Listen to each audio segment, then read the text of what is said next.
listener production. Welcome to Take a Hike Podcast, a podcast that's going to be taking you through North Queensland's best parks and trails. Guiding us through the podcast today from the Townsville Bushwalking Club is Cherry Judge, Lewin Warnicky, and I'm Blair Woodcock. It is the perfect weather at the moment. It was around 2 weeks ago, I reckon, that temperature just dropped a couple of degrees. There's no humidity. How nice is it outside at the moment? It's stunning. Beautiful in the mornings. It is, isn't it? Even today was the coolest day ever. Yes. I thought. So if you want to get outside and make the most of this amazing weather at the moment, real soon we're going to be talking about, depending on your fitness level, it could be a 4 to 8 hour day hike, or for most normal people outside of Lewin's world, it could be probably an overnight hike. For most, Yes. Precisely, yeah, right. We'll get into that really soon. But the question that I'd like to bring up today for a bit of a discussion is the world of ultralight hiking versus what I call normal backpacking. I guess, because I'm in this predicament at the moment where I'm planning for this big trip at the moment. I'm trying to get my pack as light as possible, but I'm not willing to forfeit or forego anything that gives me any level of comfort. So I'm sitting at a decent weight that you guys do not declare as ultralight. What is a decent weight for you? Me? Yes. I'm happy if my total weight, including, maximum amount of food, would be about 20 kilos. That's about right, I think. Yeah. You reckon? That's like a comfortable time away. For how many days would that be? 10? So that's good for 10. That's really good for 10. That's good for 10. So they say that a loaded pack, normally this is a recommendation, that a loaded pack shouldn't be any more than 20% of your body weight. But that's really hard to achieve. Say if you're average 65 kilos, that's a 13 kilo pack. With water, that's hard. Yeah, that is hard. Especially if you are not carrying ultralight gear, which is super expensive. And that's like the guideline where the tipping point is, where you'll really start to struggle and you'll notice the heavy bag on your back. So what is defined as ultralight? Like what would you say, Lewin? Ultralight? Oh, well, they can be split up into different categories, right? So you'll have the lightweight backpacking, which is around 8 kilos base weight. 8 kilo base weight. So base weight is without water. Without water, consumables or wearables. Exactly, yes. Yeah, so no food, no water, and not the clothes or what you're wearing. Yeah. So I always thought base weight meant with your clothes, with your food and water. So with your clothes that you sleep in, but not the clothes or anything you're wearing. Not the sunnies, not the hat. Okay, but it'll include your tent and your... Yes. Yeah, definitely. Your sleeping system and your backpack. Then you have ultralight backpacking, which is what we're talking about. And that's with a base weight of less than 4.5 kilos. That's stupid. It's not going to work. That is just stupid. And then you have another category for those insanely out there who just want to grab the shower curtain as a sleeping system naked, and then, just walk and live off the land. And that's a base weight of less than 2.5 kilos. You knock on other people's tent. I'm cold. That's exactly right. Yeah. You've convinced your mate to carry your stove and everything else. So there is safety things when you're out in the environment. You don't have the warm clothes to keep you cool, so you can die from hypothermia, things like that. But there's also reward and comfort. So did you want to carry a lot of gear so you can be comfortable when you stop at the campsite? Or do you want to be more comfortable while you're walking and carry less, but then you might not have that thick sleeping bag to keep you warm all night, so you're less comfortable at camp? Yeah, so it's just... I think I want a middle of the road. Yeah, it's a very good, it's a balance, yeah. So my system is pretty good these days. I'm pretty happy with it. I don't really weigh my bag anymore, but... Yeah, it's only... You don't? No. What do you mean? So what do you do? I just throw everything in, and I'm very wise about what I throw in. And what's your base weight? I don't know what my base weight is. Right. But my top tent is... So I sacrifice a little bit on comfort while at the campsite. Yeah. So I have a polythene film, the shrink wrap film that you lay down as a ground sheet. Yep. Sleeping bag on top of that, and that really thin foam mattress. So that weighs nothing. The sleeping bag, 800 grams, I guess, maybe. Food? If it's a hard walk, then I'll get freeze dried. So that saves a lot of weight. If not, then I just grab something. I'm going to make you hydrated very already. jealous on our next overnighter. I'm going to come with this lovely gourmet. I still like bring like couscous and full tomatoes and avocados and mushrooms and all that, and just do a cook up in the pot. Yeah. My tarp tent is only 200 grams, so you can get away with these sleeping systems. When you're saying tarp tent, are you just saying it's a tarp, or is it a branded tarp tent? It's not a branded tarp tent, right? But it is a tarp, and it's a tarp. It's a tarp. It's a shaped tarp. Right. Okay. So it's shaped as a tent, but without a ground sheet and a single wall, so no fly screen. But what if it rained really heavily? Oh, I've slept in that, rained really heavily. The thing is, it's really good, but when it's raining really heavily, you can get some splashes in from the side. So, it's mozzies, leeches, bugs? So what I've done is like have a skirt of no-see-um mesh. Right. No-see-um. Yeah, and that keeps all like the leeches and the bugs out. Oh, nice. But when the rain splashes on it, it just kind of sprays. It separates on the mesh. So that's you just get like a little bit of water, not much, and nothing gets soaked, so it's fine. That's crazy. Yeah. That is.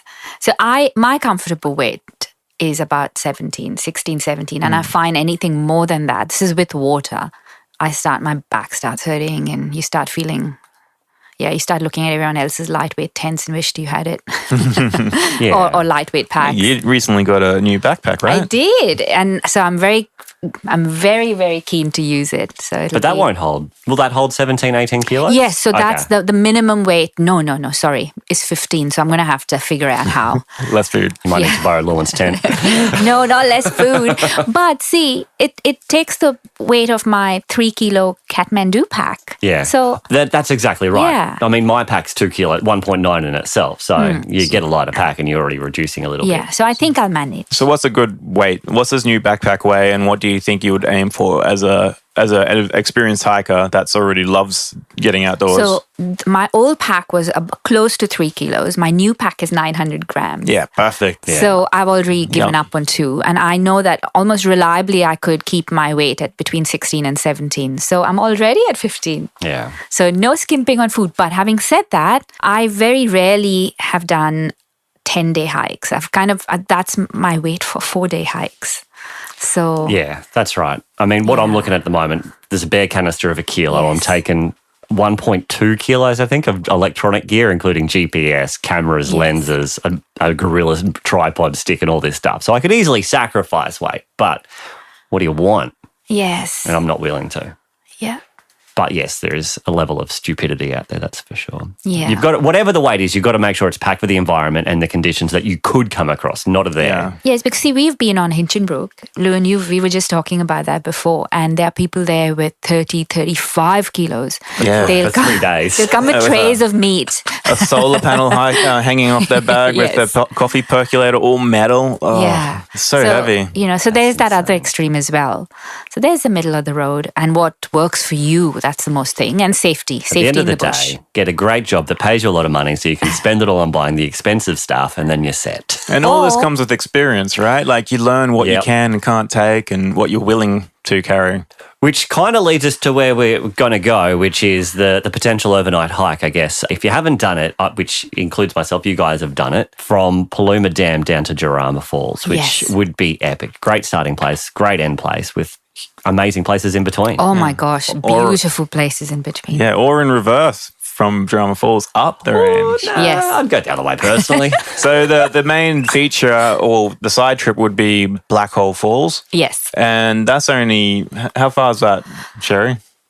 Well, I've always done it from Jourama to Black Hole Falls, and I would say it would take you about a good hour's slog to get to the top of Jourama Falls from the lookout. Because About an hour. Yeah, and then from there, it is about an hour and a half. Plus An hour and a half. Plus, if you're low, you've got to take away about an hour and 20 minutes of that. So Give it 2 hours because I'd say in 3 hours you'd get there comfortably. It's steep. It's quite a steep track. And so that'll slow most people down. So from the junction marker, how far is it from the Jourama Falls track off to Black Hole. To Black Hole. So you do come to a junction marker and then you get off the main track, which if you continue straight on, you would come eventually to Station Creek and Paluma Dam, but then you turn right.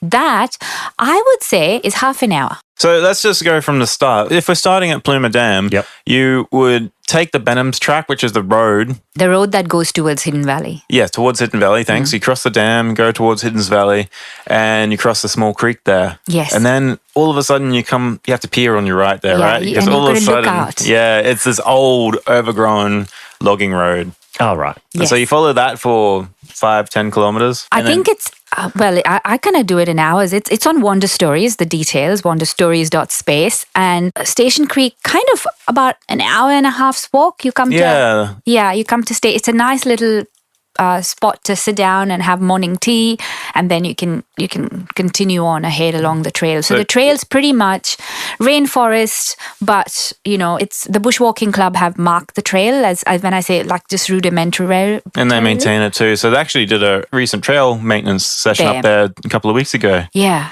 Right. So it's a decent trail, and it's as the rest of the Paluma It's a Wilfred trail. Right. So the markers are along the whole way then. Definitely. Yeah. So you won't get lost. Definitely look at Wander Stories, get the map.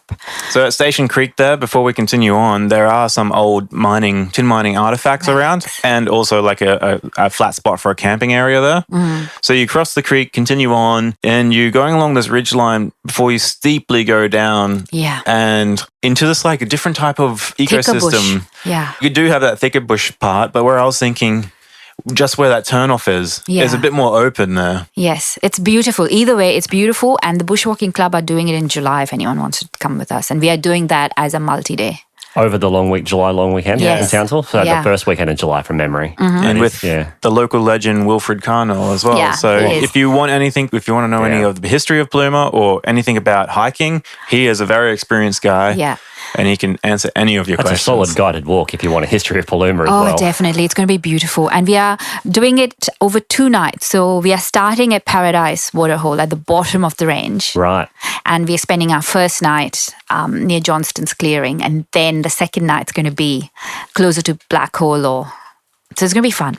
Join us. So if you do make it to the Black Hole, you can either return back to the main track on track or you can rock hop downstream to join the track at the top of the falls again. So if you do rock hop downstream, there are 2 significant waterfalls that are pretty, that you get an extra bonus as well, but it does require some navigation, which is basically following the creek. Yeah. Definitely. It's beautiful. Either way, it's gorgeous. So I would recommend not bypassing Black Hole Falls because it's just something else. I've got to get up there. I still haven't. Are you around in July? I think so. Then join us. Maybe I will. I'll put your name down. Okay. We're going at your pace, not Lauren's pace, though, right? Yeah, sweet. All right. If you want all the details about that is coming up in July. TownsvilleBushwalkingClub.com.au with all the details. Are you guys doing anything this weekend? There's a 4-wheel drive expo happening, and so we are going to be talking to the community about all things bushwalking. That's Mike Carney's 4-wheel drive centre, isn't it? That's the Mike Carney's 4-wheel drive centre. Duckworth Street, fantastic. Check it out. What time again? Turn it into a full 10 to 2. 10 to 2, yeah. Saturday, May 6th. Fantastic. So it's going to be nice. So if you're listening to this on Sunday or Monday, you're too late. You should probably go check it out now anyway. But if you do get this in time. Anyway, guys, we'll have fun down there. Enjoy it. And we'll talk next week. Happy hiking. Happy hiking.